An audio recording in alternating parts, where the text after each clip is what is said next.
Insert music because today we have a shark on set. Now, to make this shark bookmark, you'll need red, black, white, and grey paper, a ruler, scissors, a pencil, and a glue stick. Now, oh, don't forget your hole punch. All right, so to start off, we're going to grab our grey piece of paper, fold it in half.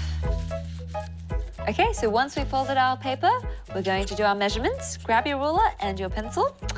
And for the first measurement, we're going to start from the side and mark 12 centimeters. Then add another 6.5 centimeters, so that'll be 18.5 centimeters. And then for the height, we're going to mark out 6.5 centimeters from the bottom. That's why a ruler is very handy. Let's mark out another 6.5 centimeters from the bottom dot. That's 6.5. And now let's connect the dots. Just keep going, guys. It's looking great. All right, so from this dot, we'll join it to the end. Okay, now for our diagonals, join the dot that you made here. From this corner, we'll join it to this dot that we've made. Now that I've connected my dots, I'm going to cut it out into a parallelogram, which is basically a slanted rectangle.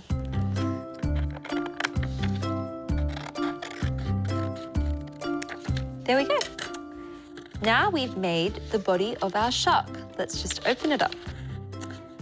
And now let's place that aside and make our mouth. We're going to take our red piece of paper and cut out a square. 6.5 centimeters and then 6.5 at the bottom. Now, let's connect the dots again. Let's cut it out. Now we have the mouth. You can't have a shark without its teeth, so it's time to make some jaws. Grab your white piece of paper and fold it like this.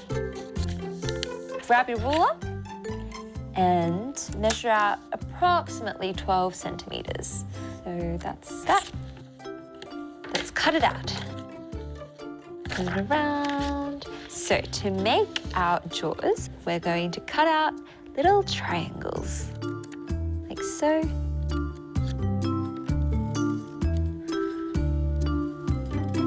Let's pull that out. Okay, time to assemble. Let's grab our grey piece of paper, then fold the upper flap down to the corner, then grab the other flap and fold it over the top. Then grab some glue and glue the red square, which is also known as the mouth, onto the center of the grey piece of paper, which is also known as the body. Then grab your first flap and fold it back down. Add a bit of glue. Now, let's stick this onto the first bottom flap. I'm starting to see the shark now. Grab some more glue and paste it onto the bottom flap. Now, pull the top flap down to cover the teeth. Now it's time to add the fins and the eyes. Grab your remaining grey paper, then cut out a little triangle and add a bit of glue at the top and stick on the little triangle. Okay, now time for the eyes. Grab your black paper and your hole punch. We're gonna punch one hole, and for a second eye, a second hole. 2 little black eyes. Grab a bit of glue, put it onto the black dot and stick it onto the shark. Add some glue and then stick it on to the other side of the face. And there you go, your shark bookmark ready to go. Let's try it out. Grab a book, open it up, and slide it onto the corner. And there you go. It even has a shark fin that just pokes out.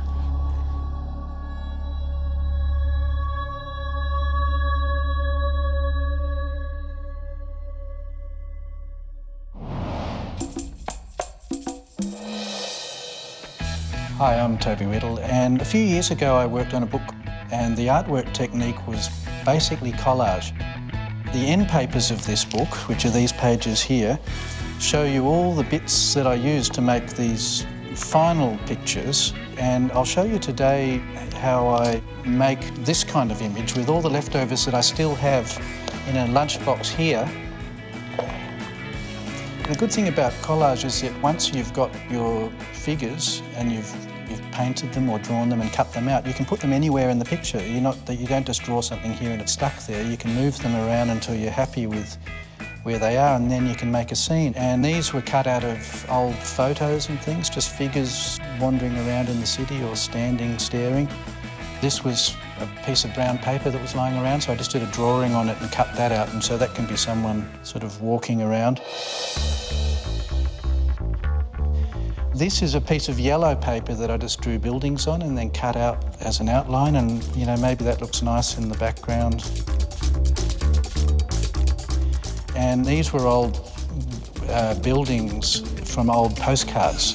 What I did here was scan the postcards, made them larger and printed them out. And the idea here is that with all these things you can make a scene. So I'm just moving these around until I'm happy with them. Collage is basically making pictures out of lots of different things that you mix together to compose or make a picture. Maybe they're good tips for you to try at home with your artwork.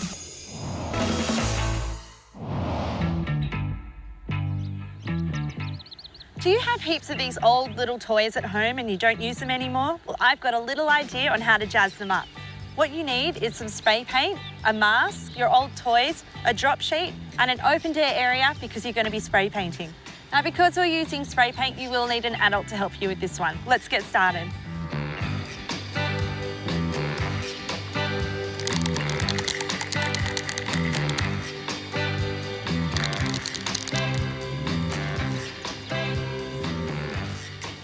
When spraying your animals, you want to use a nice sweeping motion.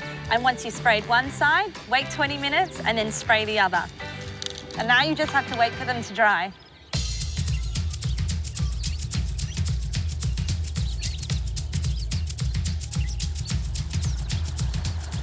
I am in the valleys and tablelands of the Blue Mountains, where there are over 400 different kinds of animals. I've spotted a few cute ones today, so it's time to turn them into some bag tags. So what you're going to need is pliers, scissors, chain, beaded string, cup hooks, a keyring, and anything you want to decorate it with. So think beads, tassels, and pom-poms. Let's get started. Pick up your cup hook and screw it into the back of your animal. Now you might need to apply a little bit of pressure as you screw it around. Just have patience. There we go, last few turns. Perfect. And now for the beads. Cut it to length for your bag tag. Make sure you have an adult around for these. So you just find the end, thread it through. The next step is to get your little connector piece. Put the bead through the end and it should clip in place. And there you go, that's a pretty easy bag tag. But if you want to jazz yours up, this is what you do. You get a length of jewellery chain. Open the link with your nails and then use the pliers to close the link over the hook. Measure out 10 centimetres long or however long you want your bag tag to be. Loop the chain one more time. Let's get a little keyring. Again, using your pliers, close up the gap. And that's attached. Next step is to decorate. I'm going to choose a blue pom-pom, purple beads, and a red tassel. So I'm just going to tie the pom-pom onto the keyring.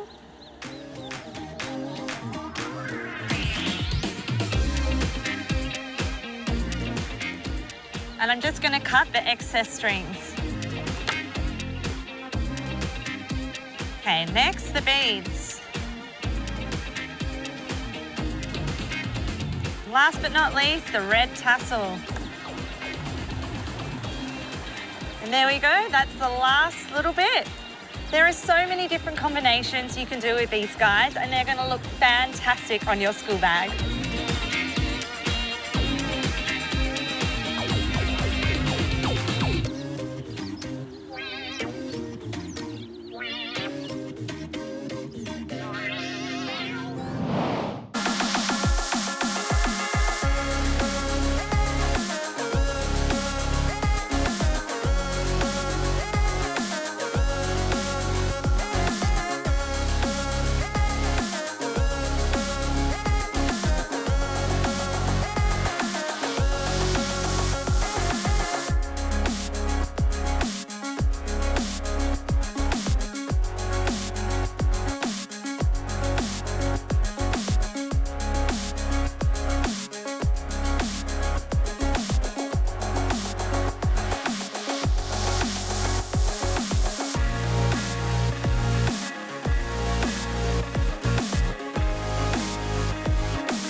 there are Sonny Jims and Juliets. You know, there's 101 different styles and genres to film your very own short film. Okay, I'm gonna stop that accent right there and tell you about one which is very close to my heart, and that's the good old-fashioned Western. So today I'm gonna show you how to film your very own short film. Western style. Hey, Jess, come on, let's go, let's go. Jess.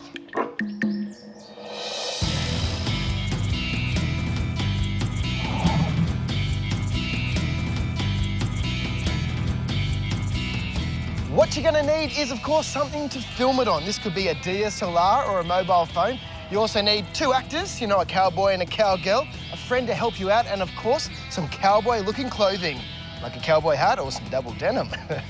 And you don't actually need a python, this is just Monty.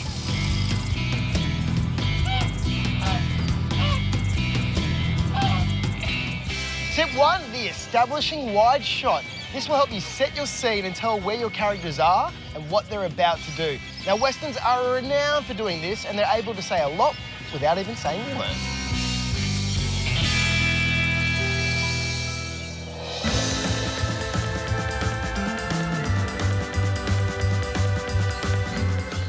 Next step is to set the challenge, and the best way to do that is with dialogue. So get your 2 characters to meet and have a discussion. Like, this here town's not big enough for the 2 of us, when it really is.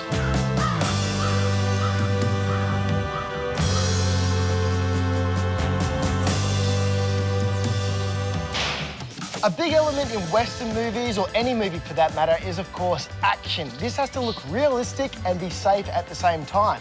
And in our case, it's a whip-off challenge. So what we're gonna do is get a professional stuntwoman in to do the whipping for us. So then Alex and Alana, all they have to do is go up and down and fake the movement.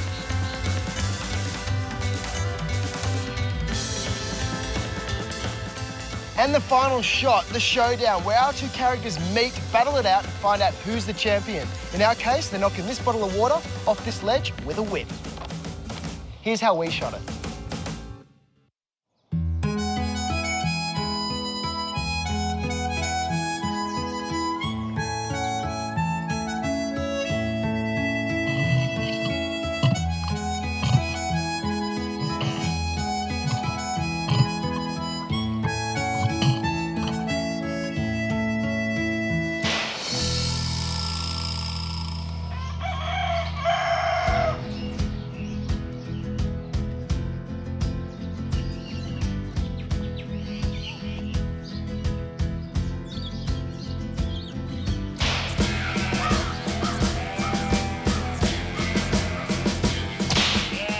There's not enough room for 2 whip champions in this town. Yeah, there is. It's a pretty big town.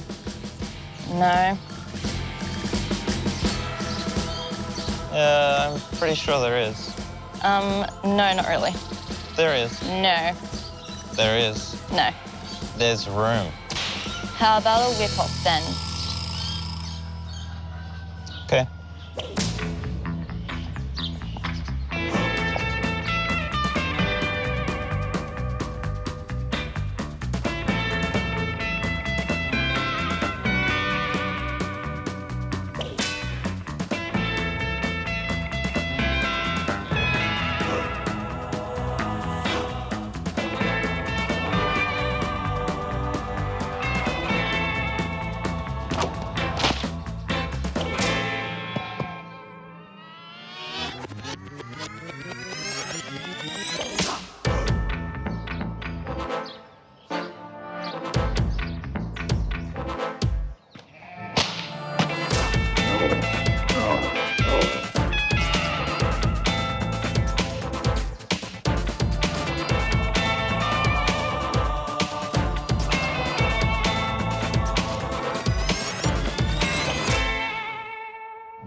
Looking for a great gift to give to your friends with pierced ears?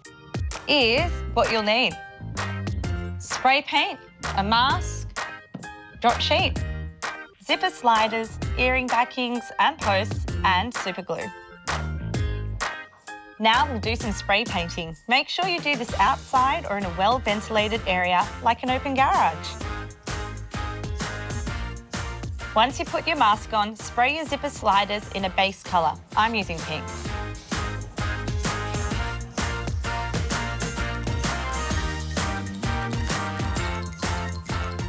And leave it to dry for about an hour. Next, I'm going to give these zipper earrings a splatter effect with 2 different colours. I've chosen orange and purple. Press the nozzle about halfway down to get a slight splatter and spray it about a ruler's length away from the zipper sliders. And leave these to dry for about another hour.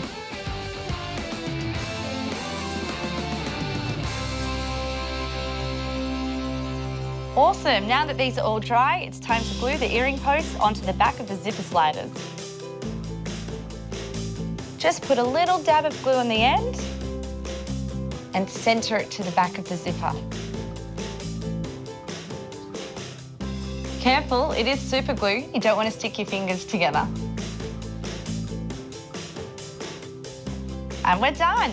These zipper earrings are ready to wear. And you can even do the same with buttons.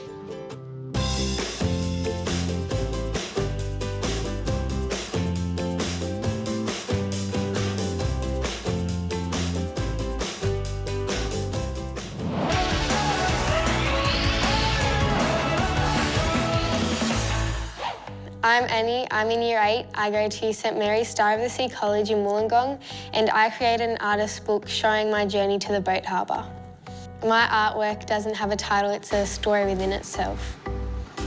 I always loved 1,000-piece puzzles when I was younger, and I was always fascinated with the little cartoon drawings on them. And that's where I got my idea for the cartoon skeleton, the treasure box, and all the cartoon features of the boat harbour.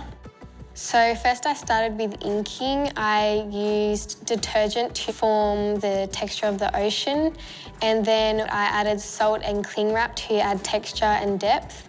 On the back of the covers, I used paper to make a collage of a palm tree on an island, and then on the other one I used floral mulberry paper. And then on the back of it, I had to create 2 sketches, 2 jelly prints, and 2 pictures that I took from the boat harbour. I had to start over my artwork about 4 times because I messed up the inking, but I fixed it up with a felt tip pen and sort of defined most of the lines with that. I'm happy with it, so it's fine.